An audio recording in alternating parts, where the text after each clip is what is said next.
han diagnosticado una enfermedad terminal. Al parecer cuento con un máximo de 6 meses, pero pueden ser 15 días. No hay un tratamiento.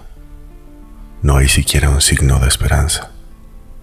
Lo que sí hay es una serie de alucinaciones que fueron de hecho las que me trajeron aquí. Sentado en una banca sobre la avenida, el mundo parecía detenerse, pero solo para mí. La gente seguía su camino. Mi cigarro se consumía con la misma velocidad de siempre, los últimos 50 años. Quise llorar, quise más bien llamar la atención, pero ni siquiera eso pude hacer. Más bien terminé riendo a carcajadas. Como cuando estás en una iglesia y una señora empieza a cantar con tal vehemencia que pasa por alto su absoluta ausencia de talento, su incapacidad de hilvanar melodía con los demás, aún en coro. Esa sensación de saber que está prohibido, pero no alcanzar a correr a la salida, que te precipita aún con mayor velocidad, la carcajada más estridente. De esas que te quitan la fuerza y pueden lograr que se te suelte algo de las manos involuntariamente, o más bien, aún en contra de tu voluntad. Mis hijos, mi esposa, mi padre que aún vive. ¿Qué les voy a decir?, me preguntaba mientras trataba de contener la risa.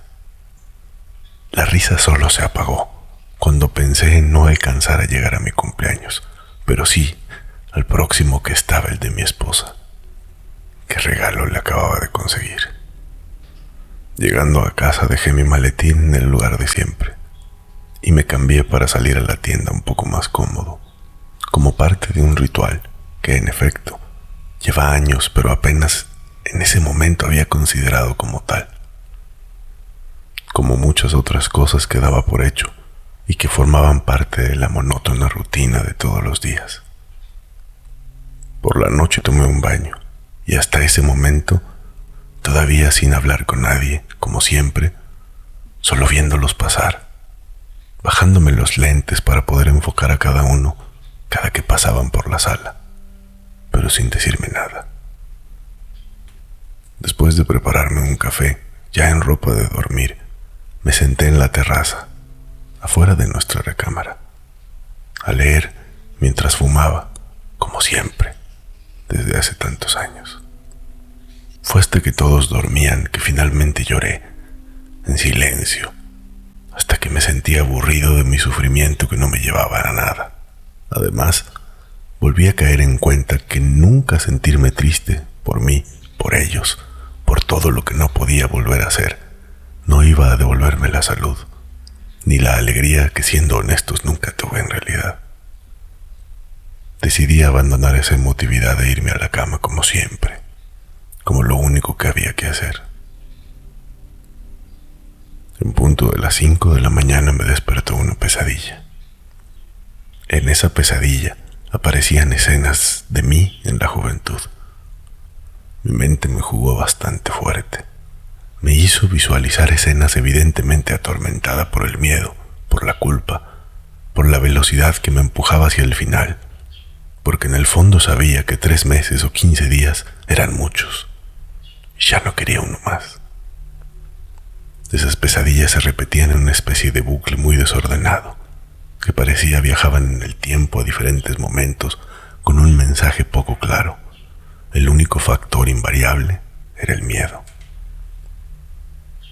En una me encontraba parado frente a un sujeto que estaba amarrado en una silla, sobre quien disparaba en la cabeza por detrás, sin piedad alguna, y luego huía tranquilamente después de recoger las evidencias.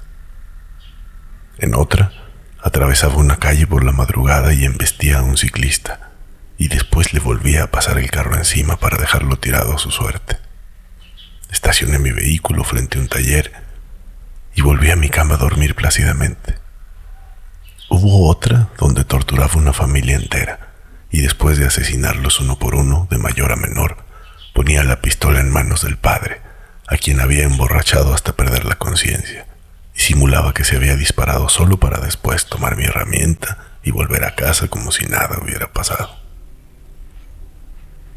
Hubo otra donde cité a un amigo y afuera de su oficina, poco antes de que abriera, le descargué la pistola y encima le mandé un mensaje a su esposa desde su propio teléfono con la foto de su cuerpo inerte. Y en el mensaje decía que eso le pasaba por meterse con mujeres que eran casadas, pero solo para despistar, porque en realidad era muy de su casa. Solo me caía mal porque me parecía que éramos muy similares. Y así se repetían constantemente esas y algunas otras, hasta que abrí los ojos sentado en la cama. Casi por inercia me levanté para salir a fumar un cigarro y tomar un poco el fresco, antes de comenzar nuevamente mi rutina. Fue justo después de encender lo que tenía a mi esposa enfrente preguntándome por qué estaba despierto, y le contestaba que había tenido una pesadilla. Quise decirle de golpe mi temor, que pronto tendríamos que despedirnos, que debía arreglar algunos papeles para que no batallaran, y que había una que otra cosa que tenían que desaparecer de mi oficina antes de que terminara la semana. Cuando ella me preguntó, ¿una pesadilla? Sí, una pesadilla. Pero no pude responderle más, ni comentarle todo aquello que pensaba necesitábamos preparar. Porque también al mismo tiempo, y por primera vez escuché de forma nítida, la voz de mi conciencia como si se hubiese separado de mi interior y tomado una forma externa para comunicarse. Me habló al oído, con una voz de reproche, y por el tono al parecer muy molesta, y con un dejo de burla me dijo: no.